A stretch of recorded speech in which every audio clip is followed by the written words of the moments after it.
Hey, happy people. Thanks for checking in. My name's John with the Sync Center, and we are deep into a series called the Sync Supervision and Clearance series, where we talk about questions and best practices for managing music in visual media, whether it's an advertising campaign, a theatrical release, branded content on YouTube, or even a first-time filmmaker in film festivals. Managing music can be tricky, so we like to set aside some time to unpack and talk about a common question, really to help you succeed in getting your project out in the world.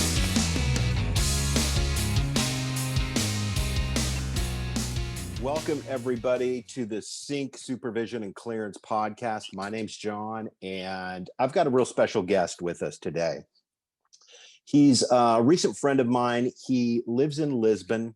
His name's Paulo Leite, and he's a filmmaker, horror fan, music fan, and he's written a book that I recently became aware of, and it's really interesting. It's called Music Licensing for Films and Games, What a Producer Should Know.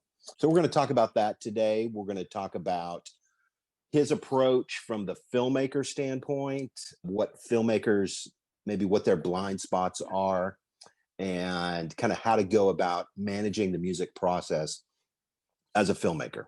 So, Paulo, say hello, my friend. Well, hello. Thank you for having me.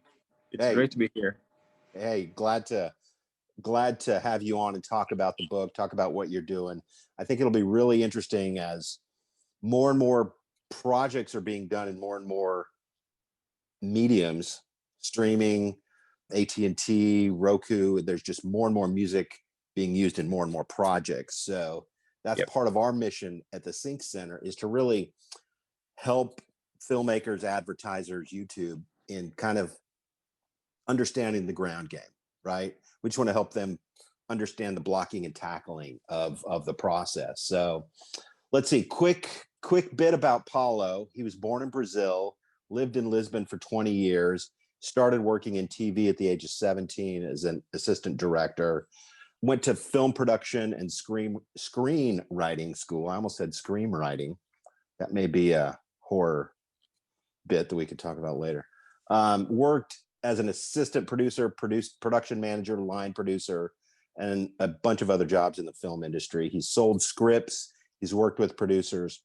And then from there, he started teaching film development, marketing, and financing in Lisbon. Is that, Paula? That's correct. Yes. Yeah. He's directed horror films. He's a big horror fan. He's a music fan. He loves vinyl, and he has a handful of other horror projects in development. So with that, Paulo, welcome to the Sync Center podcast. Thank you very much. That's a lot of stuff you've done in your brief number of years. How did you get there? Well, I always had, first of all, I always had lots of love for films. So when I finished high school, the first thing I said to myself is, I want to work in this. So back then I did a very short course that was available to me back then. And immediately I started, I sent a resume with basically half a page to a TV studio.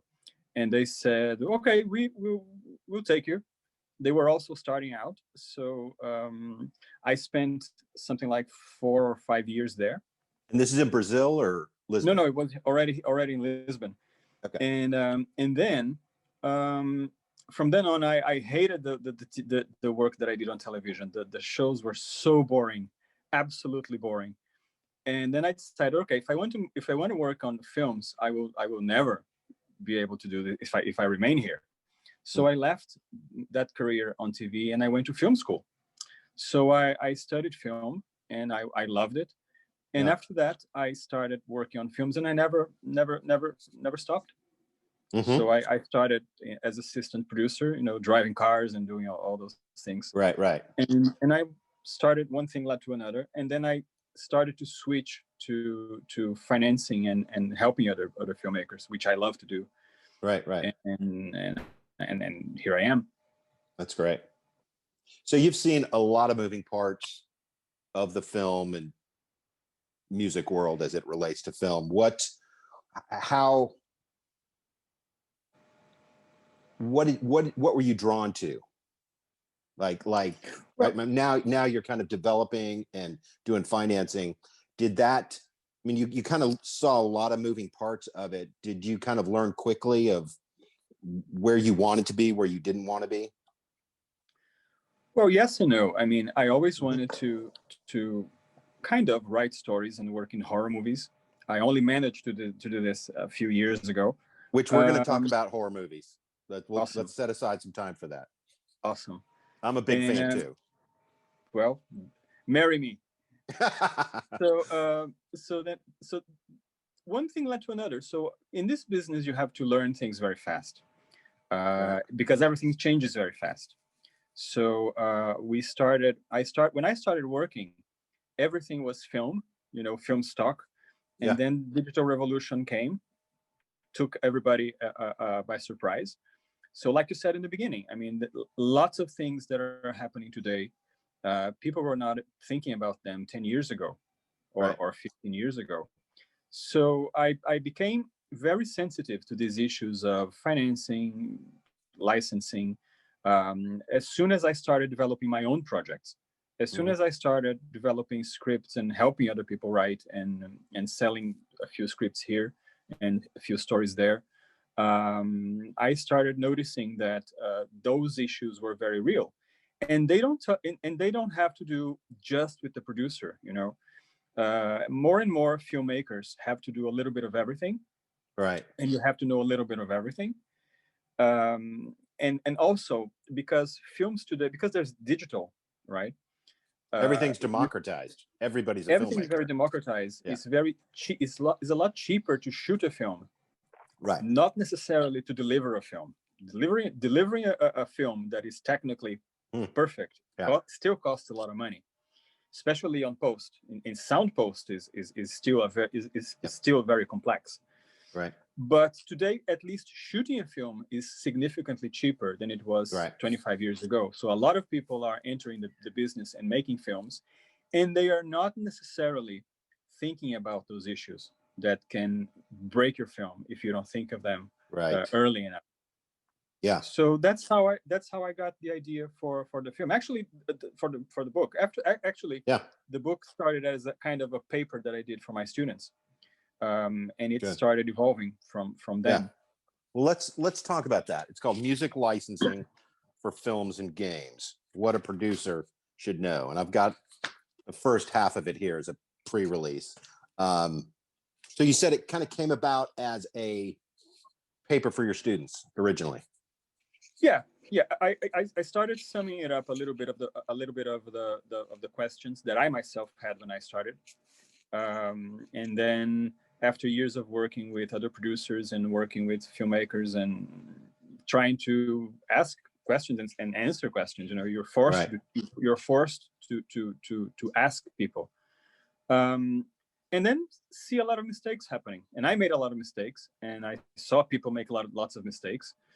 For example, I have a dear friend who made a film, and he wanted a very, very, very famous band, and because the film was set in the 70s, and he wanted to for that music to be on the script and to be discussed on the script. Right.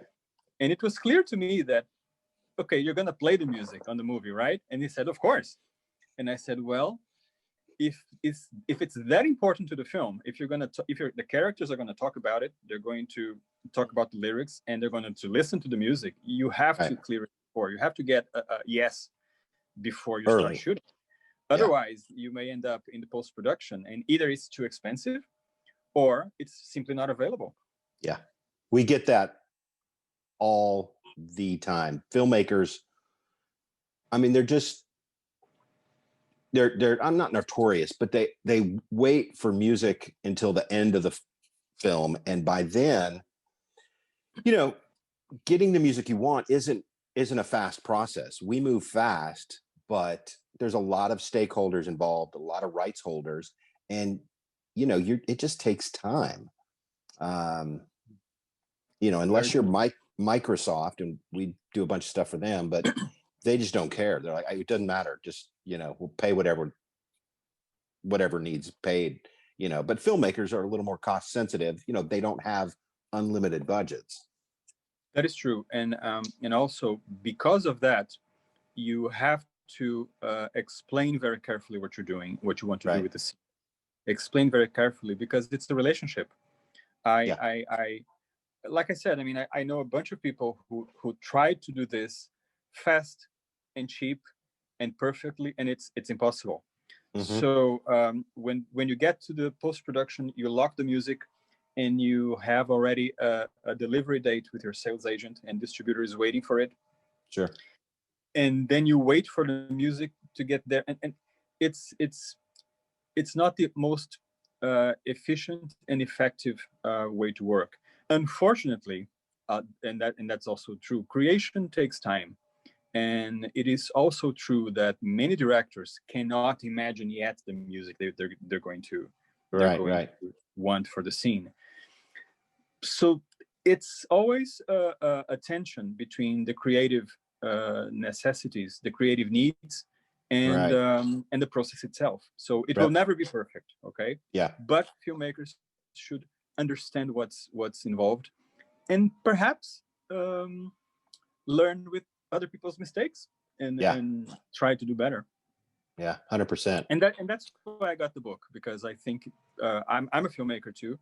So this is a talk from filmmakers to filmmakers, Yeah, that's great. That's super, super important and super needed, because we have people every day that call us frustrated, whether it's supervision, clearance, or music replacement, we'll call it. They're hitting their head up against their table, trying to do the right thing. Yeah. They don't know who to talk to. They can't get an email return because they're, submitting on some page and it's a black hole of nothingness. So yeah, I mean, starting early is huge. And it also saves time, because when you start early, you can kind of allocate your budget accordingly. Like if you need those super songs, you can allocate and kind of pre-price those and say, okay, these are going to cost X amount each. Yeah. Okay, so maybe we don't need the mid-tier song. Maybe we can do some music replacement on those. Of course. That mid-tier stuff. And you spend money where you need it, right? If you need the super songs, get the super songs. But be smart about your music spend. And a lot of filmmakers think it's, if you don't do this every day, you think it's like menuing for ordering from a Chinese menu. You just click the box, yeah, that, done, let's go. And it's not quite that easy. Yeah. So let's talk about the book here. How long have you been working on this, Paula? I worked in it for almost a year. So I started the text of all the themes that I explored. Then I finished the Q&A, because I said, well, there's so much stuff that people ask. Why don't I just put the questions in the Q&A section, and I'll answer them. Let's pretend that people are asking me. Let's pretend that it's a filmmaker who asked, okay, if I want to use The Girl from Ipanema, why do I have to pay Norman Gimbel? He isn't the composer. And I said, no, he did translate the lyrics. So if you check, so there are lots of these questions that people usually ask out of the blue. They come and they say, oh my God, do I have to pay for this? Or do I have to ask that person? Yeah. And sometimes, you do. And I try to explain why. So I try to explain why these things happen the way they do. Yeah. Because like you said, people are not sensitive to the time issue, to the pressing of the time. And they don't know what they don't know, right? If they don't do this every day, it took us half a dozen attempts back in the early 90s of just imploding to where we kind of figured it out 20 years ago. And now we've, kind of got it down to a science. So this is from the book, Music Licensing for Films and Video Games, What a Producer Should Know. It's a book that helps film, TV, video game producers to understand the complexities of getting the songs they want into their films, TV series, and video games. The book explains in easy and plain English who you should talk to and what information you should have in order to go through the licensing process. Also, the book comes with a Q&A series that covers many common scenarios and an analysis of the song list of several famous Hollywood films. So that's from the book itself. So what let me ask you a question. Something that came out to me in just perusing the book: diegetic and non-diegetic music. We've been doing this for 20 years and we've never heard of that. What is diegetic? This is screenplay people talking. Okay. This is how we deal with narrative, music and narrative. You know, the word diegetic comes from Greek. So the idea is diegetic music is, very simply put, the music that comes from the story. You know, like when the character turns on the radio, when you hear someone dancing, they go into the disco, or someone answers the phone and it's a ringtone. It's the elevator music, you know, like the Blues Brothers, when they go into the elevator at the end, and it's playing music. This is diegetic music. It comes from inside the narrative. The actor, the characters can hear it. Okay. And then you have non-diegetic. So there's a physical, like it's happening to them. Yeah. Real time. Yeah. Okay. They can hear it. Yeah. So non-diegetic music, it comes from outside the story, from outside the narrative. The most famous scene in Hitchcock's Psycho, when Marion Crane gets killed on the shower, and you hear Bernard Herrmann's amazing classic soundtrack. She's not hearing any of that. Right. So only the audience can hear that. Gotcha. So that comes from outside the story. That's why we call it non-diegetic music. Gotcha. And it plays when you murder someone, during a chase scene, you know, that stringent, fast-paced music that you hear. Usually orchestral music, sometimes pre-existing music, whatever. But it comes from outside the story. Yeah, gotcha. Okay, that's great. So what you mentioned something in the first or second chapter of the book, E&O insurance. Yep. And it has to do with chain of title. What is that? How does that come into play? Well, if you're working with films that cost a certain amount of money upwards, like let's say $1 million, $2 million, it is very possible, and I think it will be guaranteed, that either your financiers or your distributors will demand that you have errors and omissions insurance, which I think is a very good idea. You know, errors and omissions. This is the type of insurance that will free the producer from any responsibility that comes from infringement of rights, mistakes made during the production, on that level. And what will happen usually is that you show the film to the insurer. They will take a look at the film. They will see every instance where there are rights, in intellectual property rights involved. Right. And they will ask for all the documentation that testify that makes sure that everything was taken care of. And after they are happy with it, they will insure the film. And only after that, if any claim comes and anybody says, "Oh, I wasn't paid for this," or "My right is there," etc., and then the insurance covers. Right. So that's why it is so important for the filmmaker to have the music rights perfectly written. That's interesting, because we've been a part of that a handful of times, kind of on the other end, on the supervision and clearance side of it. And as they were turning it, we were working on a film for Showtime or HBO, and they were very rigorous. The filmmaker was turning in the film, and Showtime had a very rigorous okay, do we have this? Do we have this? Do we have this? Do we have this? And so, you know, at the end of that project, we had, I don't know, 15, 20 different pieces of music. And, you know, we delivered them a stack of, okay, here's your licenses. Here's your total, what you spent, you know, everything is 100% in line. They want to check everything, and they must check everything, because they do not want any liability running around. You know, especially if you think that in movies, this is very important, because let's say that you have a film, you put a lot of money on your film, you worked hard for the film, and you hope the film is going to be a success. You hope you're going to find a good distributor to take it to movie theaters. Listen, no distributor will start spending money on promoting your film just to receive a court order, because some composer somewhere is disgruntled and he wants everything to stop. So it's fundamental to have those things, and especially big companies like HBO, Warner Brothers, Paramount Pictures, Netflix, they have deep pockets. So when they get sued, believe me, it can hurt. So and always the filmmaker is the one that ends up hurting, because his film didn't get chosen because they got passed because the paper wasn't in order, and then they have to come back and take time to do it. It can be it can be a nightmare. So that's why everything should be rightly on paper and on time.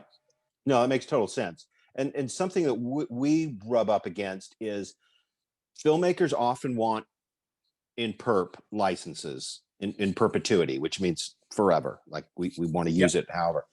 Which is expensive. Very expensive.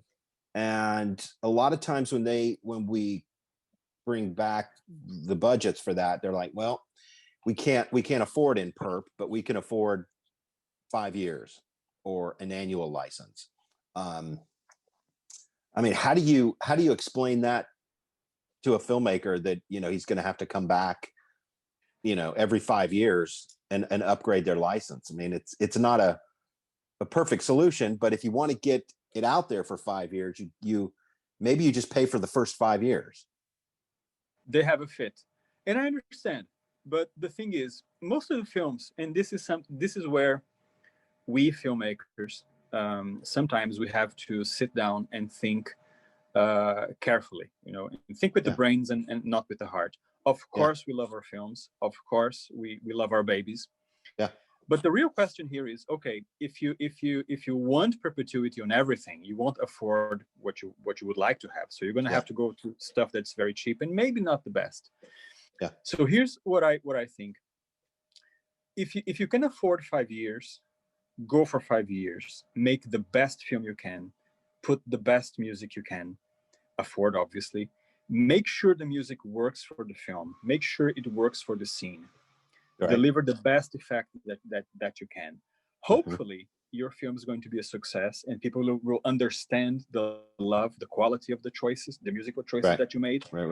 And probably in 5 years, the license, the new licensing you're going to have to do probably will not be that hard to do, because okay, the film has some following, it did make some money. There are distributors interested in renewing the licensing for distribution. And okay, but you did try to do the best film, and you got the best music for the first Windows release. And that can be very, very, very important. 5 years from now, let's see how You'll know in 5 years. You know? Worst case scenario. On the worst case scenario, okay, you did an art house film that didn't really resonate with the audience, did a few festivals, didn't win any award. You know, distributors didn't really like it, or it made very little money. If that's the case, if that's the worst case scenario, you know that in 5 years, probably your film will not be renewed anyway. You saved a lot of money by not. And you saved a lot of money, and you still had a film that you were proud of when you first made it. So people really have they have a fit when you say, okay, we cannot get perpetuity, but it's music, and it's really expensive, and I cannot dictate the price. You know, it's not on me. It's not on us. Unfortunately, we would love it to be, but it isn't. I mean, I when we talk to filmmakers and advertisements and branded content, it's like, it's a question of, is it a short game or is it a long game? Like if if you're doing a film festival, just get it into the world over the next year. Absolutely. And that's a short game. Do that thing. But if you're looking at a 5, 10, 20-year strategy, it's like, then pay for what you need. We do in perp all the time. We can get it for you. It's just, you know, it's gonna be painful to the pocketbooks. Well, Hollywood movies, of course, Hollywood movies get perpetuity because they know they're going to be around for a long time. Right. You have George Clooney, Meryl Streep, Kate Blanchett. Of course, in 10 years, the film is going to be here. Of course, in 20 years, it's going to be here. But for independent filmmakers, most of the films are not here in 5 years or 10 years. Right. A lot of television isn't. Right. So, in fact, it's interesting that only with DVD that we started seeing so many TV shows circulating in home video. Right. 25 years ago, during the VHS time, we didn't have multiple seasons of whatever show available, you know? Right. So this was something, this was a kind of a small revolution that also, and tons of producers back then had to renew all the licenses because they had to now relicense everything for disc. They put on their contracts cassettes, and suddenly DVDs are not cassettes. So the rights holders say, well, renew it again. Yep. So 5 years from now, if your film is a hit, or even if it's a modest success, probably will not have too much trouble getting the means to renew it. But make sure that you have the best scenes and the best music for it, and it works. Right. We ran into a situation similar to that, Paulo. We were, I think one of the earliest things we did for our catalog was back when Dawson's Creek was coming out, like mid 90s. And we licensed some songs for that. And then when it went to Netflix, this was, 13 years later, 14 years later, Netflix didn't exist. So there was no streaming for any of that usage, like you said, in the DVD Nobody world. saw it coming. So now Dawson's Creek had to go back and resync every episode for streaming. And if they used a Britney Spears song in whenever, well, now that song's not available at that price, and it's kind of cost prohibitive. So we ended up replacing a lot of music.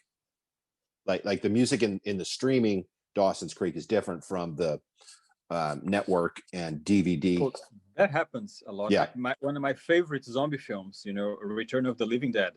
They had a couple of songs also changed for DVD. I mean, I had the VHS version that came up in the late 80s.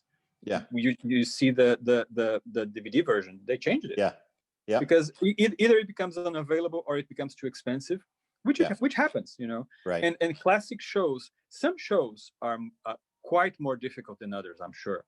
I'm a child from the 80s, so I remember Moonlighting with Bruce Willis. They used to have Moonlighting had a great soundtrack of old Motown songs. You used to see there Sam Cooke. You used to hear Diane, the Supremes a few times.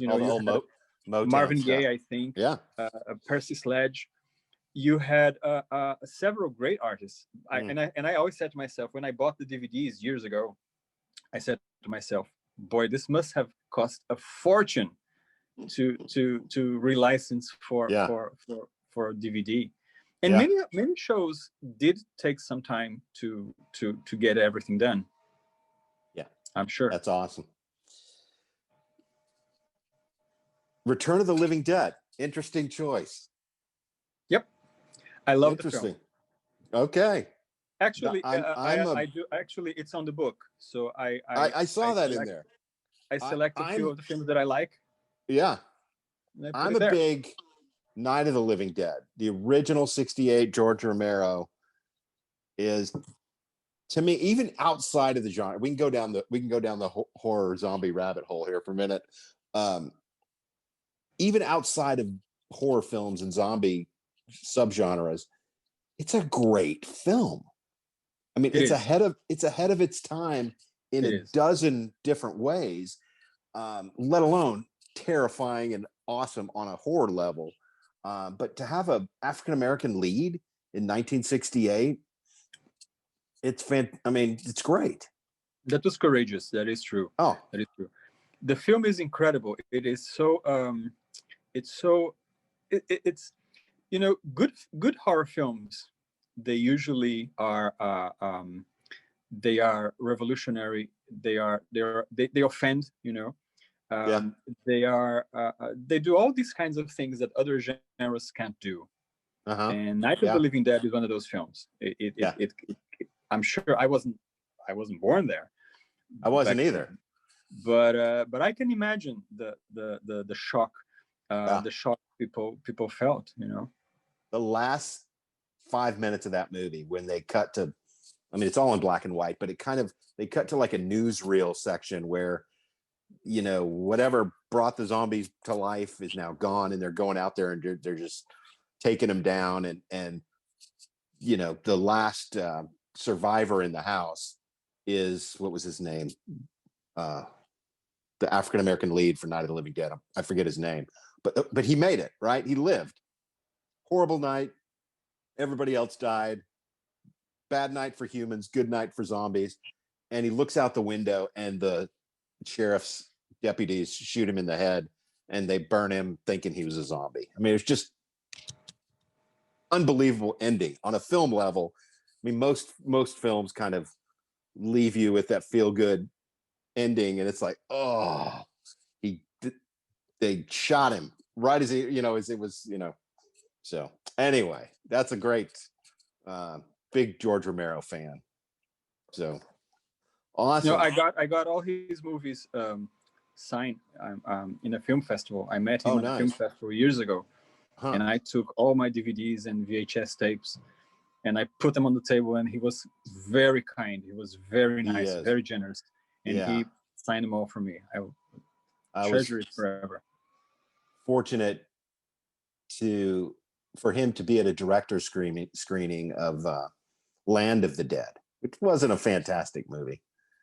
Or maybe it was the one after that. It was The Diary of the Dead. Diary of, something like that. And it was, it was great just to hear him tell the stories and talk about a legal issue that kind of stuck in his side from the get-go. He never, had the appropriate copyright around the original Night of the Living Dead.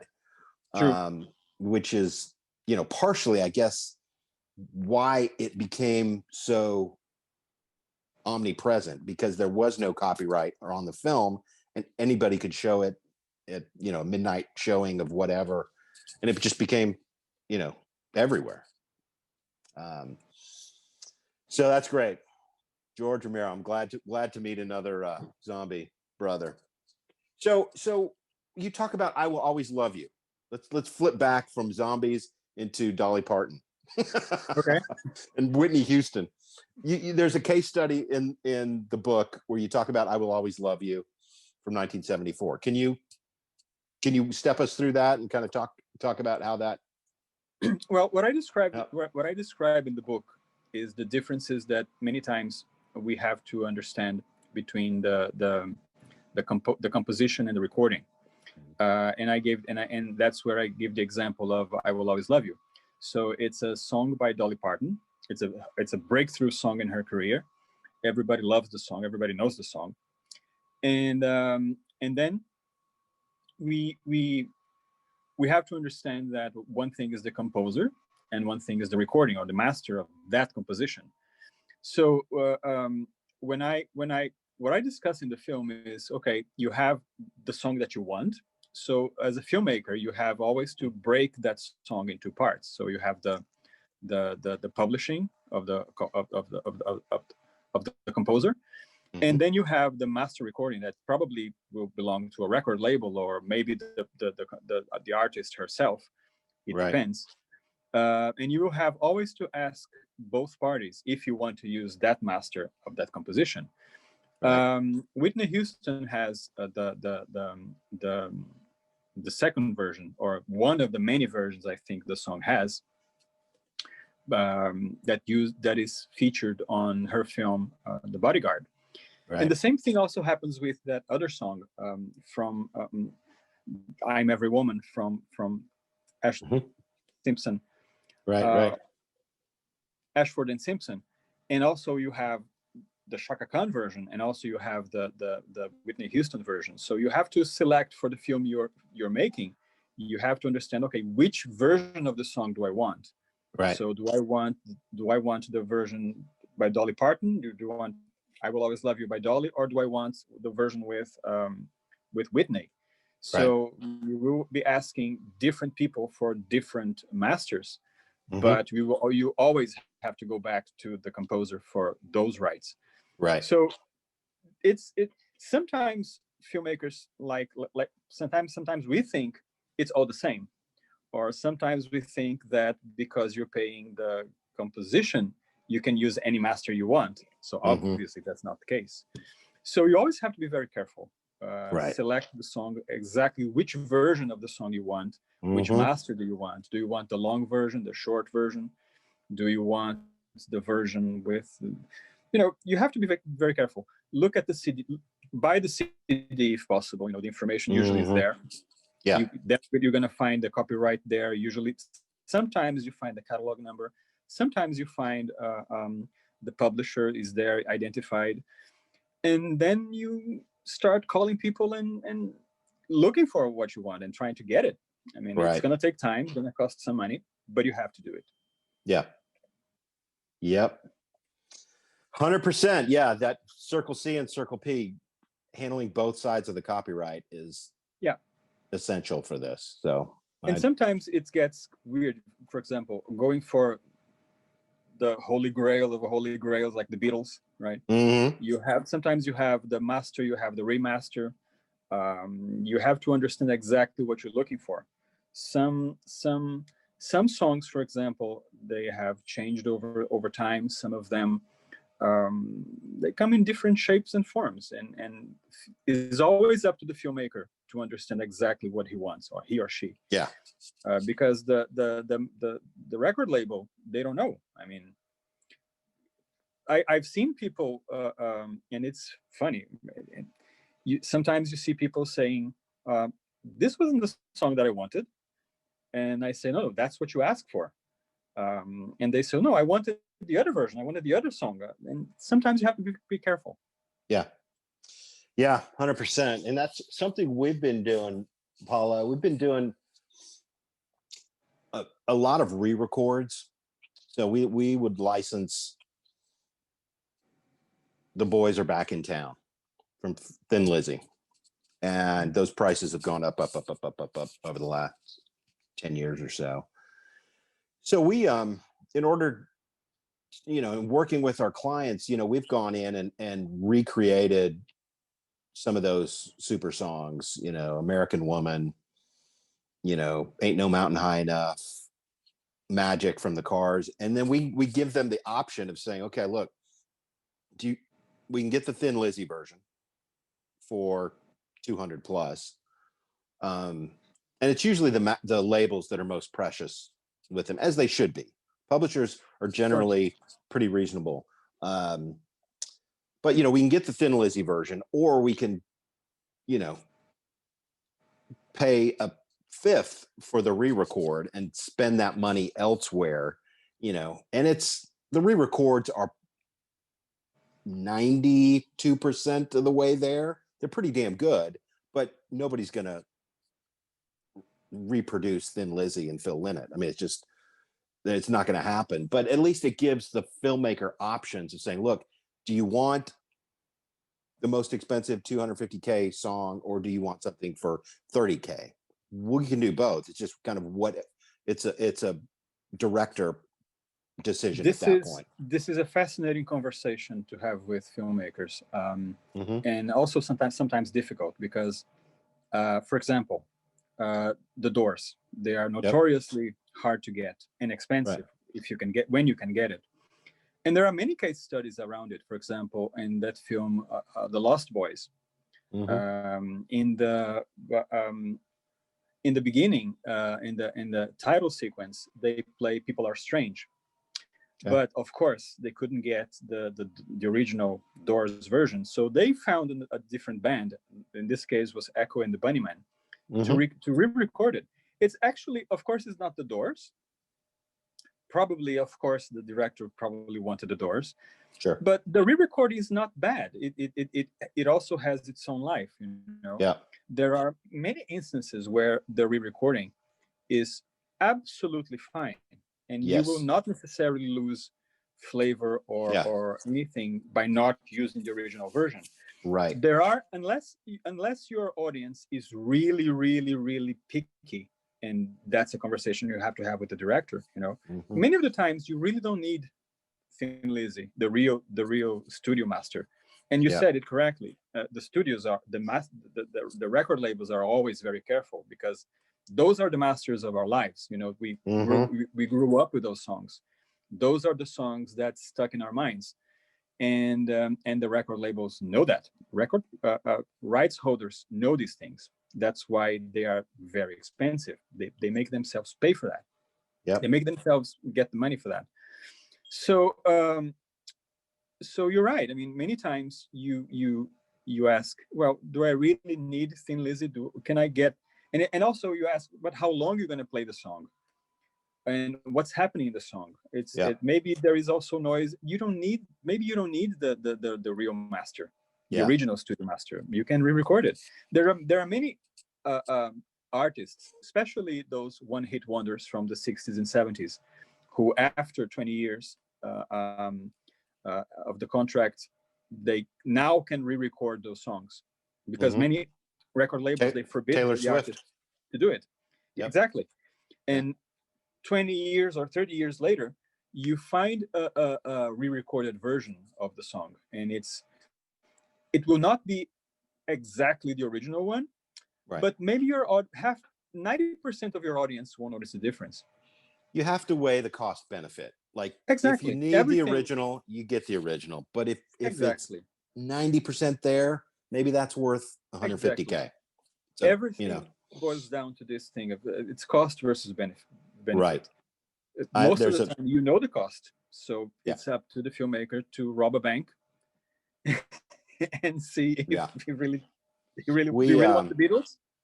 A good friend of ours, tying into that, Paulo, when True Blood, the pilot for True Blood was being made, they temped in a Johnny Cash song, and the creator of it kind of wrote to that Johnny Cash song and really fell in love with it.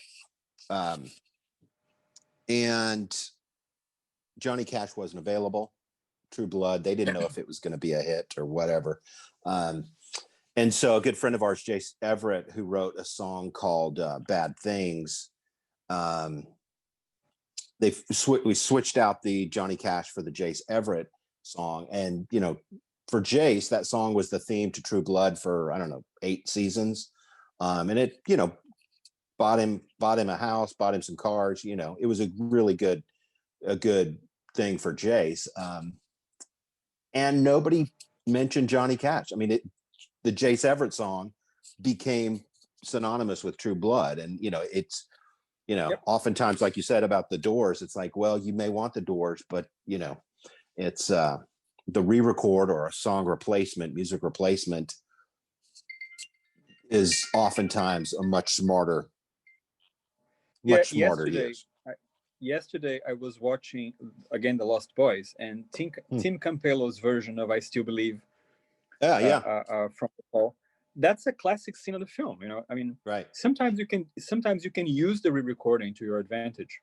Definitely. Because you can create something that is equally relevant in the terms of the context of the scene. It will not be the original, but to be honest, nobody will be asking for the original once they see the scene and how good the song works in the film. There isn't really a necessity, unless, of course, if you really want to date the scene and you really want the music to do the dating of the scene, okay, go for it. In the beginning of, I think it's in the beginning of The Conjuring 2, I think they opened one sequence with the Clash. I think London Calling. Okay. And of course, yeah, okay, it's 1978, and okay, if you want to date the song, if you want to date the scene and make sure people understand that's the 70s, time okay, stamp. look for a song exactly. Yeah. But also, if you're in the 70s and you cannot pay for, the Clash or I don't know, Donna Summer, if you cannot pay for those, you also have options. I mean, besides re-recording, you can also look for a similar song from that era that also will have the taste from the 70s and still work in the film. So you always have options.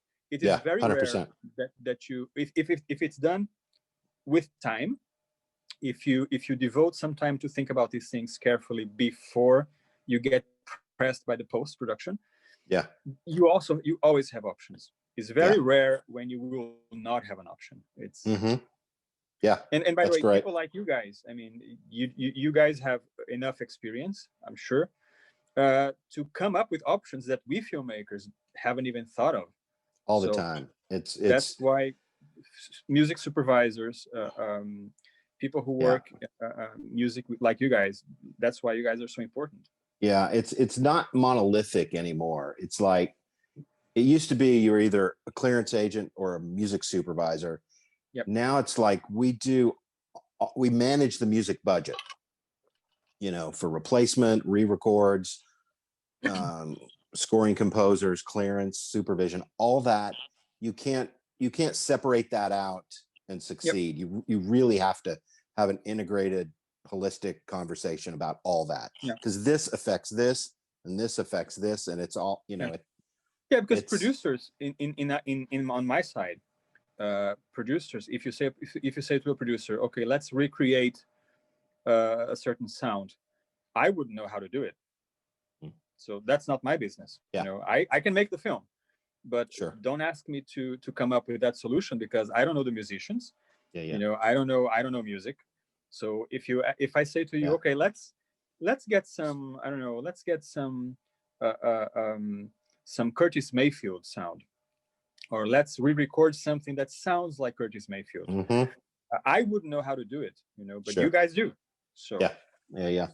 Well, Paul, this has been a great conversation. We could do a number of these, and maybe we'll come back, next year and talk about it. But so when is the book going to be out? When's it going to be available?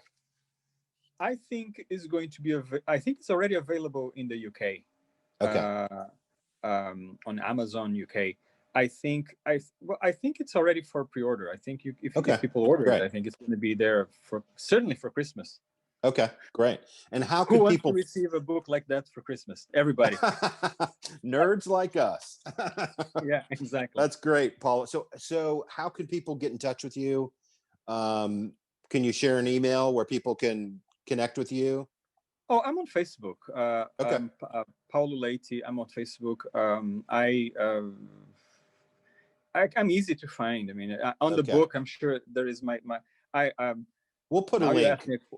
We'll put a link in the. Put a link. I mean, I love talking to people about horror films. I manage. I am the administrator of several Facebook groups about horror films. Nice. Okay. And as we end, what are your top 3 of horror films? Yeah, if you had to pick 3. Man, that's like asking a Christian, what's your favorite sin? I mean, I know it, but you got to. I'm a big fan of force limitations. Okay, very, very true. Well, I would say number 1, Rosemary's Baby has the perfect script. Okay. An absolutely perfect script. The number 2, I would look for The Exorcist. I think is the most fascinating portrait of total desolation from, and it's a very complex story, The Exorcist. People usually don't get it right. So you go for those satanic films. I love it. And on number 3, it's my all-time guilty pleasure, which is, I already said it, it's Return of the Living Dead by Dan O'Bannon, from 1986, I think. It's a which brilliant is the the third zombie. You had Night of the Living No, Dead, no, Dawn of the no, Dead. no. This is not from this is not the Romero one. Not the Romero made Romero. Day of the Dead, I think, in 1985. Yep. Which is an incredible film. Okay. But I love the Dan O'Bannon one made in Okay. 1986. It's Return of the Living Dead. I think it's a beautiful script and Okay. fun, and it has a great soundtrack, great music. Interesting. All right, my three. It has a Rocky Erickson, Burn the Flames. Interesting. Okay. So I would go Night of the Living Dead, American Werewolf in London, and The Omen. I might put in there. Man, I watched The Omen. I watched The Omen when I was a kid. I think I was something like 7 when I watched it with my older cousins. Yeah. I couldn't sleep for a week after I watched The Omen.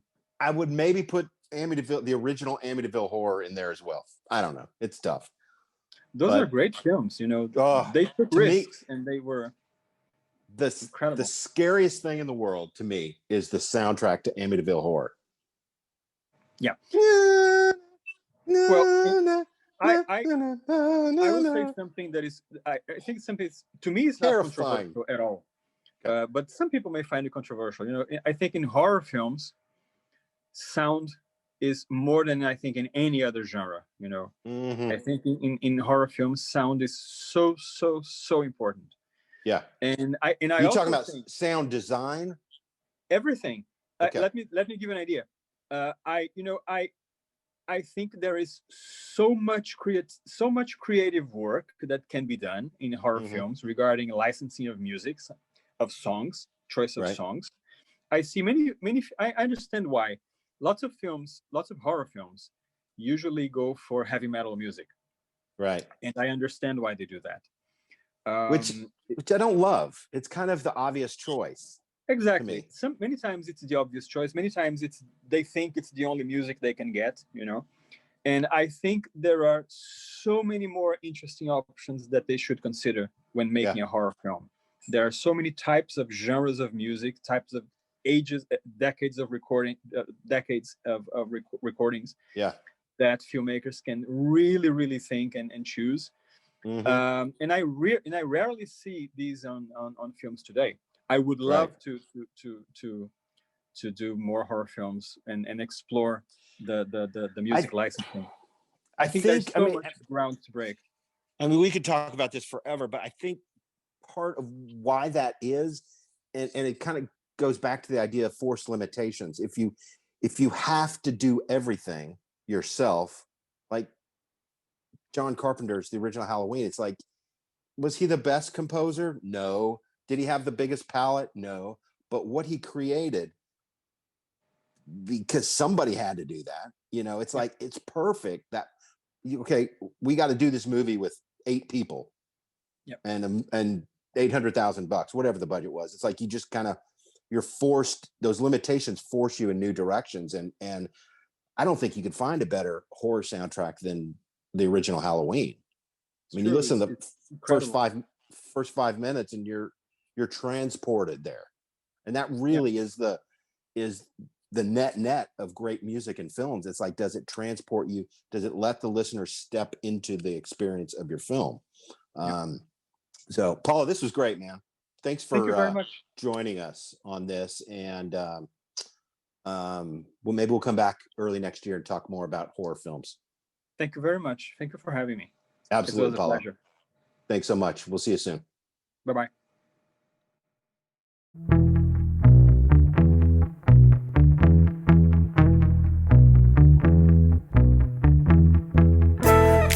Hey, happy people. Thanks for checking in. My name's John with the Sync Center, and we are deep into a series called the Sync Supervision and Clearance series, where we talk about questions and best practices for managing music in visual media, whether it's an advertising campaign, a theatrical release, branded content on YouTube, or even a first-time filmmaker in film festivals. Managing music can be tricky, so we like to set aside some time to unpack and talk about a common question really to help you succeed in getting your project out in the world.